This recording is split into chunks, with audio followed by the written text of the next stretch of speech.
I've been an artist for over 12 years, which means I've made some pretty crappy art at some point in my career. So today, I'm going to be recreating one of these lucky pieces, and you're gonna help me. But first off, we've got to decide which piece to recreate, and to do this, I'm gonna be asking my Discord server. Feel free to join it if you haven't already. Okay, so I've just posted this in my Discord server, and I'm gonna leave it for like an hour or two whilst I go do some chores and some errands, gotta go shopping and stuff. And yeah, we'll see which one gets the most votes. I'm gonna guess that this one is gonna win, because so far it's got like, like 4 likes already. But yeah, I'll be right back in like 2 hours. 1, 2, 3, 4. So we are back from the errands, and the winner is A.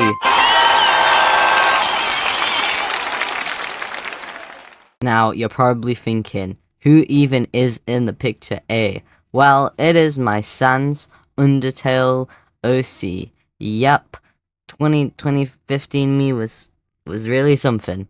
Anyway, let's just jump right into the process of recreation. We can see in this image, it is Ray Vidana, the Sans fangirl OC or whatever, looking lovingly into Sans Undertale's eyes. Their necks are similar to that of the handle of a fork, and their clothes are less than standard, but I think that we can improve it a little bit. I think that we can make something cool. So my plan of action is to make a more dynamic pose between the two. I want to keep the fact that they're blushing and looking into each other's eyes, but I am definitely going to change a lot of the proportions, maybe the clothes on Ray Vidana a little bit, and also the positioning of the characters, because I feel like it's very lackluster at the moment. Now it's time for what you've all been waiting for, actually recreating the piece. So I started off by creating like an initial pose, kind of like sketching out the background and stuff, and it's super basic, super simple. It took me like 2 minutes to do. And then I moved on to line art, where I had a reference of Sans on another screen, and I kind of just like focused on where his like body parts would be. It's kind of hard because I don't draw skeletons. I've not drawn skeletons since, I'd assume, when I drew the last image. But honestly, I think I did okay. It's by no means scientifically accurate or correct in any way, shape, or form, but I do think it came out like sort of okay. Like, you can tell that it's supposed to be his leg, which is what I was aiming for basically. I didn't want it to be too accurate or anything. I'm just recreating all the art, so it just kind of has to show my skills from then to now, and I think you'll be able to tell definitely that I've improved. But yeah, so I basically just focused on the line art, and it came out pretty good. It's a bit shaky, but my line art's always been shaky. I've never really like focused on making it stabilized or anything, because I just think it adds to the charm of my art, to be honest.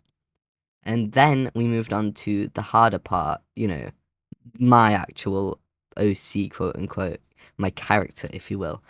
I found it really difficult, to be honest.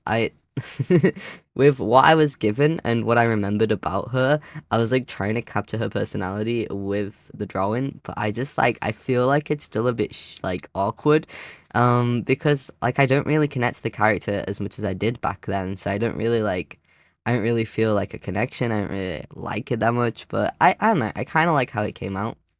I did change the outfit to more like a turtleneck two-piece kind of thing, where it's like a turtleneck shirt with like a skirt. And yeah, I kind of did it so I didn't have to draw skeleton legs again, but don't tell anyone. Overall, I like the outfit. I think, considering that I didn't know what she was wearing on her bottom half, I think this is the best that I could have done. And I decided socks because, again, I really didn't want to draw skeleton feet. It's just not something I want to draw.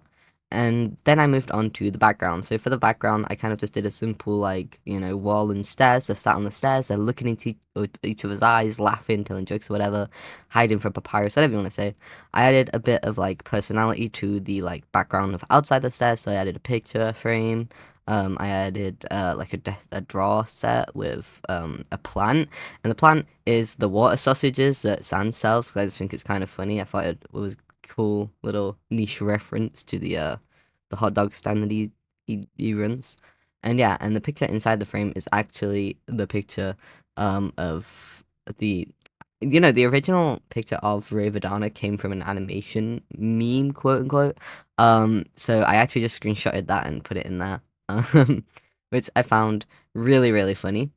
Then we just moved on to coloring and shading, and I kind of colored and shaded the background as we went along. I don't usually do that. I mean, sometimes I do, it depends. But I just kind of did it just to like save time of having to go back and forth and trying to go back and redo everything. And I had like I already had a basic idea of where I wanted the like dark colors to be anyway, because I kind of wanted the light to be cascading down from the stairs. So I feel like it was okay for me to do it this time because I actually had a general idea of where I wanted the shading to be. Typically, if you don't know where your shading is or anything like that, then you shouldn't really go into shading without, you know, thinking about it first. It's something that you should genuinely think about because otherwise it just looks weird. Anyway, we moved on to coloring. I kind of just used Sans' basic color scheme for himself, and then a darker green and like to match the pink, kind of, because I feel like pink and green are definitely colors that go together if there's not other colors too mixed into the mash. And then I kind of added to her design and added these like little like orangish peachish highlights to her hair, and I think it kind of added a little bit. It kind of made her have a little bit more personality. And as you can see there, I did change the shading and how I shaded it because it did come out a bit weirdly. So I did change that because I actually thought about it and I figured out where it should go. Then I'm going in and adding a shadow to, where Sans' background is, where his like fat ass is blocking the stairway. I'm adding a multiply layer to make sure it's all dark and all like coherent. Adding, I think it's a screen layer or an add layer to make the light. And I kind of went in with an airbrush and then went back in with more fine lined lights to make it more seamless, I guess, kind of to add more interest to the image. And then I went in with another multiply layer, but this time with a darker, like cooler tone to kind of contrast with the warm yellow of the light. And yeah, I think it came out really well. I added some blush to them, and I struggled with this blush, on God, because skeletons typically don't blush. But I kind of wanted to keep the fact that they were blushing, because I feel like it was like intentional in the image, right? Then I added a quick like texture layer, and yeah, that's the image. Okay, that's the end of the video. I tried really hard on this artwork. Honestly, it came out pretty good considering the last piece that I made. And yeah, if you enjoyed this video, please consider leaving a like and subscribing. It really helps out the channel and it kind of like helps me know that people actually enjoy this content. Feel free to join the Discord server in the description below. Everyone's super kind and friendly there, and we talk about art and we share all our processes and stuff. And you can learn something new. And with that, have a good day.